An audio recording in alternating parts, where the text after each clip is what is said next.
All right, welcome down to Thalia Street Beach. We got the Laguna Beach Surf School out here. I'm the director, Stephen Chu, as my friends and students call me, Professor Sly Dog. I got the kids out here today. Great spot to be learning out here, down here in Laguna Beach.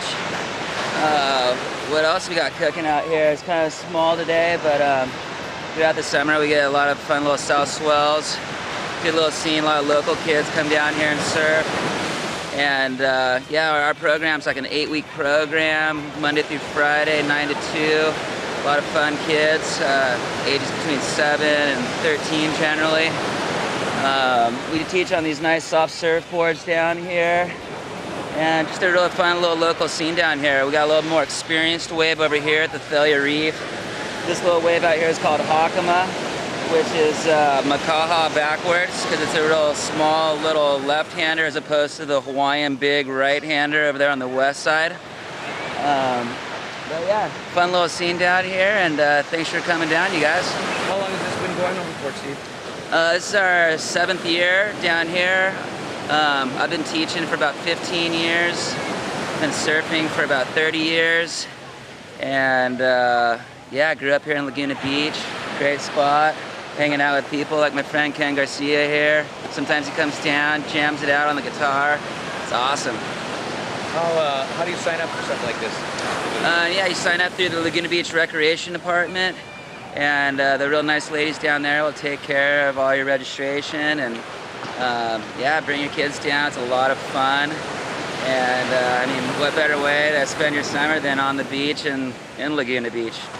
Right. Today's the last day, right? Today's our Friday Fun Day grand finale. 9 weeks done, success. No injuries, not yet. We have another hour, knock on wood. But yeah, great summer. Surf's just been perfect. The water's been warm. A little overcast today, but it'll probably get sunny a little later. Great. Lots of good stuff. Hi, I'm Haley, and I've been helping here for the surf camp for 2 years now. I started last year as a student, and then I just decided because some of my friends were helping out with the camp, and then I noticed how fun it was. And it's fun to push kids into the waves and like help them out and get to know everybody. And it's been great. And now I've picked up my surfing better a lot too, which is awesome. Now I'm getting like some sponsorships in somewhere, but it's doing pretty well. And got new boards and have more friends, and it's fun. Where are you from? I am from Laguna Beach, California. Are you going to be doing this next year? Yes. And I'm pretty excited. How do you sign up for this? Well, he has a MySpace blog. Then he has you go to billabongcamps.com, and then it says like the region and where it is and stuff. You just click, Orange County, Laguna Beach, and then it says Sly Dog Surf Camp. So it's a really fun camp. It's like almost every week in the summer, and it's really fun. And he creates his own little contests and stuff like that, and Nice. everybody jumps in and get goodie bags on Friday Fun Day. And you have a pizza party, so it's a lot of fun.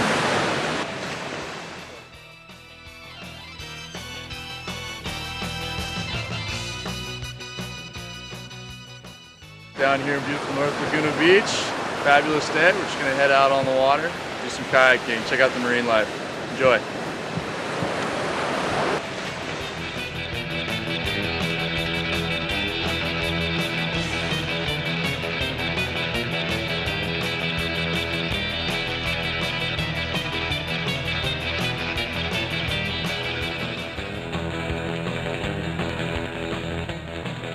We'll be right back.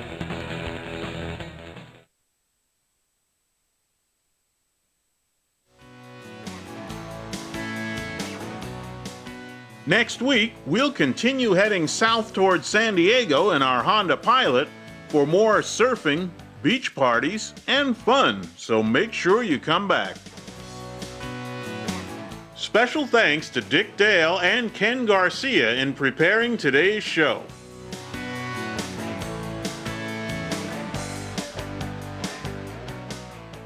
That's it for this edition of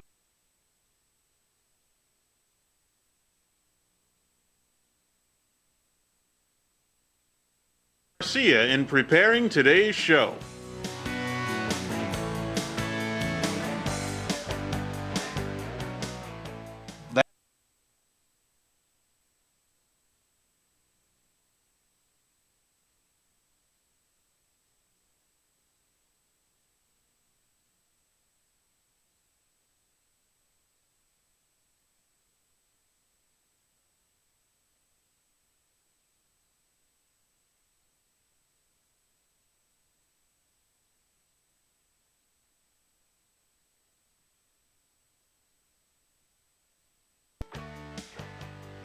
Today, we're going to begin a look at the Southern California surfing and beach culture as Dick Dale, the king of the surf guitar, joins us.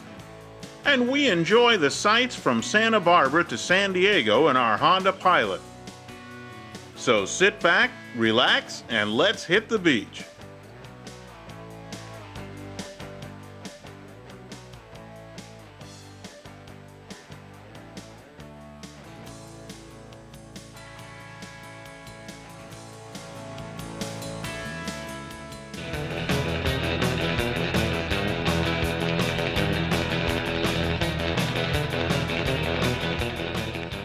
For decades, the beach areas of Southern California have been drawing tourists and new residents from all across the country and all around the world.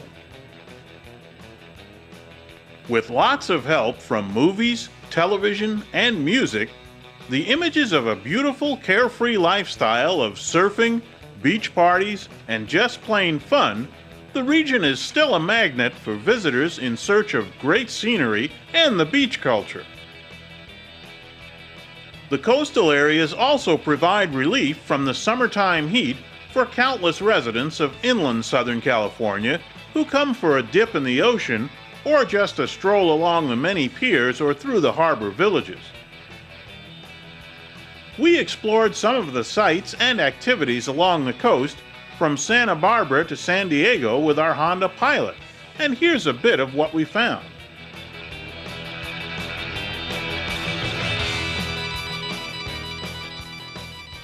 Santa Barbara marks what is generally regarded as the northern end of the Southern California coastline, and the beach there is filled with activities in the water, on the sand, and along the walkways and the pier.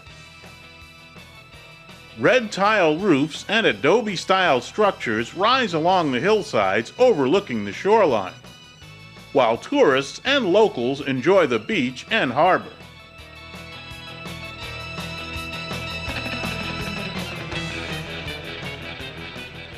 A portion of Pacific Coast Highway links the cities and towns along the Southern California coast, and that was our basic route for enjoying the sights along the ocean.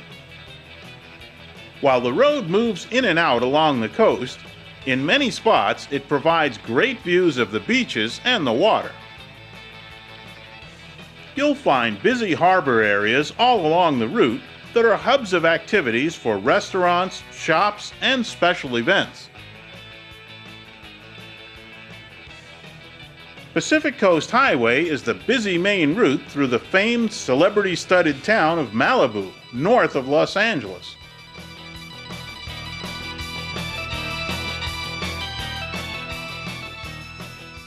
South of Los Angeles County is Orange County, and with a coast spanning some 42 miles, this is often considered the hub of modern surf culture. Music legend Dick Dale, known as the king of the surf guitar, was kind enough to join us to talk a bit about good times on the beaches of Southern California. Talking about the old surfing days, the good days. Gosh, I can remember back in 1955 when I came on down to Balboa with my buddy old Ray, and then Billy Barber. He was playing keyboards, and he says, "Come on, I'm going to take you surfing." Well, he couldn't surf. He just sat out on the board to flirt with the girls. So we went out to the set, and my first board, and back in 55, 55, 56, was a Joe Quigg in Newport when I was down in Balboa, California. And it was a peninsula that was 3 miles long. and at the end of the peninsula was the wedge where everybody went body surfing. In fact, after I started surfing, it used to blow out. Well, my favorite spots were, of course, it was being local. I was in Huntington Beach, and we used to have a group of guys called the Fifth Street Crew, and we used to get all these dead palm tree leaves, and we built a little frame down on the beach, and it was by the hot water pipe.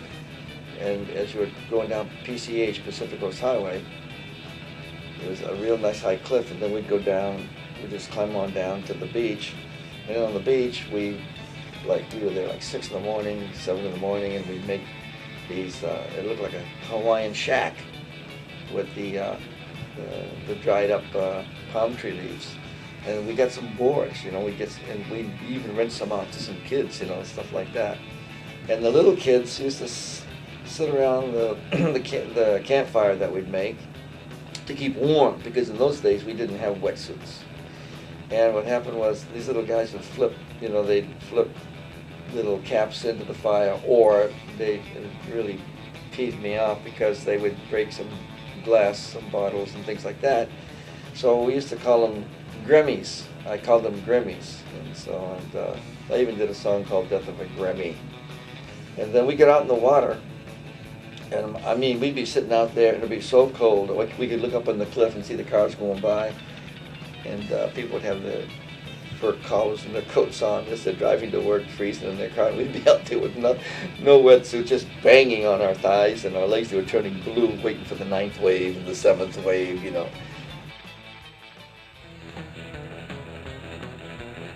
We'll be right back with more from the beach after this. Now, obviously, stand-up surfing wasn't born in Orange County. The Hawaiian Islands possess that honor. Nor was it the first hotbed of surfing in Southern California. Hawaiian transplant George Freeth brought wave riding to the beaches of Los Angeles around 1908. But Orange County has certainly done more to document and share the sport with the rest of the world in the latter half of the 20th century and well into the 21st than anywhere else around the globe.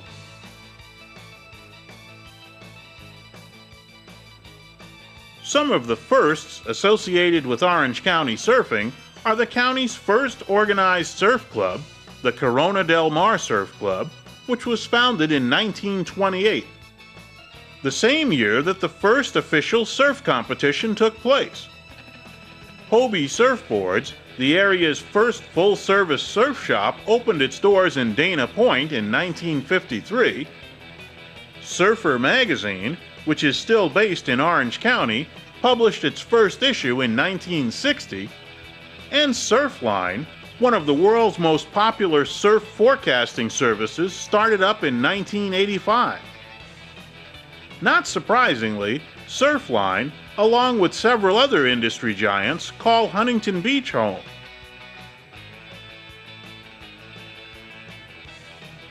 Technically, the northernmost coastal town in Orange County is Seal Beach, but ask anyone and they'll tell you the same thing. Orange County really doesn't get going until you've hit Huntington Beach. Founded in 1909, and named for land baron and railroad magnate Henry E. Huntington, who brought the Pacific Electric Railway tracks to what was then a sleepy seaside town, Huntington Beach's local economy started booming when oil was discovered in the area in 1920. Some working derricks can still be seen pumping black gold along Pacific Coast Highway, and the local high school goes by the moniker the Oilers. Nowadays, tourism and industries sprouting from the surfing culture fuel the Huntington Beach economy. And the funny part about it is, you talk about guys, they used to say, the surfers are lazy, they're a bunch of bums. Oh, really? Well, Hobie Alter, look at how much money that guy's made, and look what he created. He brought in the first, the Hobie Cat, and that became one of the most unbelievable sailing vessels for people, for recreation. Unbelievable. Jenks and his buddy, they were laying on the beach, and they created the OP, the beach wear, Caton, the lady in Sunset Beach, she had the first Caton shorts.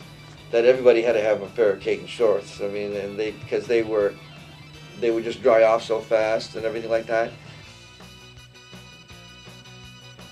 Surfing-inspired apparel companies Quicksilver and Volcom have their headquarters in Huntington Beach, along with countless other lesser-known surfing companies. HB boasts the highest number of surf shops per square mile in the country, if not the world. Huntington Beach legislators have even gone so far as to have their beloved city recognized as the official Surf City USA. Huntington Beach has a special, almost sacred place in the hearts and minds of not only Southern California recreational surfers, but also professional surfers from around the world, thanks to its long history of surfing competitions. The West Coast Surfing Championships, later renamed the United States Surfing Championships, were held here from 1959 to 1972. The OP Pro ran from 1982 to 1998, reaching its peak sometime in the mid-1980s. And currently, the US Open puts on a week-long extravaganza that includes a pro surfing competition for at least 4 different divisions, skateboard and motocross exhibitions, countless vendors, and live music, all taking place simultaneously just yards from the water's edge. Yet when all of the rich history and hoopla surrounding Huntington Beach are stripped away, the spotlight returns to the true stars, the waves. The pier makes a great vantage point for watching the surfing action, and Duke's at the foot of the pier is a landmark restaurant in the surf culture of the area. Just down the road, literally, from Huntington Beach lies Newport Beach. Though somewhat smaller in scale, with about 6 miles of surfable coastline, Newport more than makes up for its small size in flashiness and attitude. During the early 1980s, a group of local surfers brought what was then cutting-edge fashion to the beach by donning bright neon-colored wetsuits and riding similarly loud surfboards. But style is only one aspect of the Newport scene. The grinding barrels that can often be found along its shores demand substance. Facing due south, Newport is a summertime surfing mecca. During the months May through October, tropical storms and swells generated just off the tip of Baja California sweep up the peninsula, bypass much of San Diego, then ram headlong into the series of rock jetties that begin at about 28th Street and continue on, one every other street, up to 56th Street. Bicycling and rollerblading along the beachfront paths is very popular, and if you don't have your own with you, there are plenty of shops to rent them. Somewhat isolated by canyons and foothills to the east and north, Laguna Beach has long been described as a one-of-a-kind cozy colony for artists, musicians, and wanderers alike. It has been home to the Pageant of the Masters, a citywide month-plus-long celebration of the arts, for nearly a century. Much of the town itself is set upon picturesque cliffs and hillside vistas looking out over the Pacific Ocean, serving as both muse and temptress to local residents. Since many of Laguna's beaches lie at the foot of sheer cliffs of varying sizes, the town has constructed a series of staircases and walking paths that connect the most prestigious and beautiful of the bunch, simplifying access. 3 main surfing beaches cater to varying skill levels, including one that's the unofficial training ground of the town's most promising Groms and Grammies, young preteen and adolescent surfers. We'll be talking about teaching the next generation about beach sports right after this.